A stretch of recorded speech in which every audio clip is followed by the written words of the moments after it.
ngasi gi wari asi Delhi Kengi Arjun Bihar da leiba farm house achauba amagini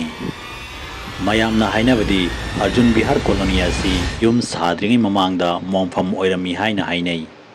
amadi ngasi fabo yum sing adugi makhada phumkhiba mi sing adugi asiba haksang sing adu lei haina so hainai wafam asigi maramda karimata khangjadraba binod thabak transfer lakpadagi mafam asida leiba lakhi Binod ki machanupa Asis yum aduda mahaki tonganba ka ama fangani haiduna yamna haraurami Asis ki ka gi khirki dagi yum adugi garden adu yamna fajana urami amadi Asis yum anawa adu ubuda yamna haraurami adubu ka adugi maramdagi lakadoriba tha amani adu mahaki mapunsiki khwaidagi akanba dasa amadi akiba experience ama oigani habadu mahak khanglamde haukiba numinini humni adu yamna fajana hauki adubu nongma ahing ama Asis na tumlingaida mahakpu kanagumamna kholakpagum tauki mahakna haugallaga yengbada managa naduda kanagumamana yamna tamthina khotkibagi mami ama tarami Asis na garden lomdagi tingang paisaltuna chikpoirangoni khanbadagi koeng yengki adubu karimata fangkide adubu Asis na thongnaudagi garden lomde ingthoglobada mahakna upambi ma uki madugi makhada napi marik ama phabo horamde wafam asigi maramda Asisna karimata khandaduna amuk hiptaduna tumthaki nongma Asiski parents sing adu thabak ama leibadagi yumdagi mapanda leirami amadi mahak yumduda mathanta leirami Asisna mahaki ka manungda phamduna TV yengduna leirami adubu ikhang khangaudana chakhum lomdagi kon tabagi makhol ama tholaki Asisna mahaki ka lomdagi chakhum da yengbada hall room da kanaguma chatkibum tawrami Asisna khudak dahugatuna mapanda tholaktuna yengki adubu kanamata uwa fangdabadagi amuk mahak kamanungda changlaki adubu mahakna ukibadu mahak thajaba ngamkide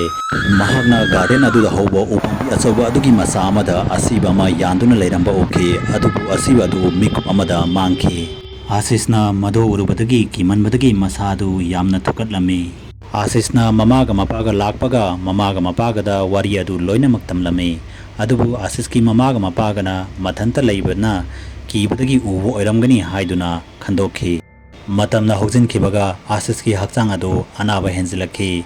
masadu yamna kanna saba marak ingtham chanbana singba tawba haurakhi Asispu doctor ayamada yengalabasu anaba adu phaba ngamkhide amadi mahaki anabatu karino haibatu khangba ngamkhide nongma ahing ama pung ahumuk tama matamda Binod ki ka gi thong adu yamna kanna thilaki Binod na thong adu hangdokla yengbada makoi mayumda leiba makoi da thabak subi miratai leptana leirami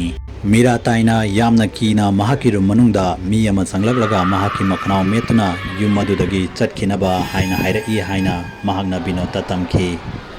ikhang khangaudana Asiski room lomdagi yamna kanna laurakpagi makhol ama taki makhol adu tabada mayam pamnamak Asiski kamanu chensinki adubu Asis adu marum sonduna masa adu yamna kanna khatatuna leirami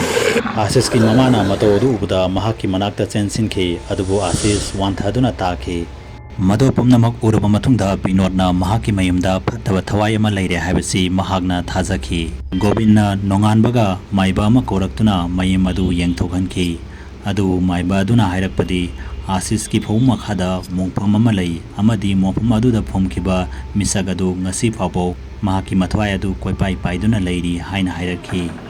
maiba aduna mai khara taktoklamlaga ka adugi manungda kanamata sangano haina hairami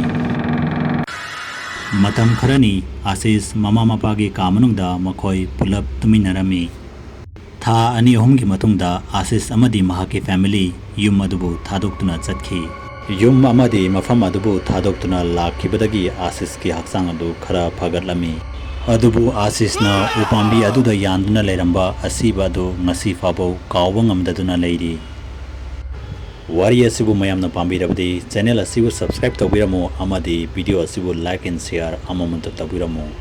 mathangi video da amuk unarasi haibasiga loinana yengkokpam loyangan bana mayam pamna maktagi kainabagi yathang nizari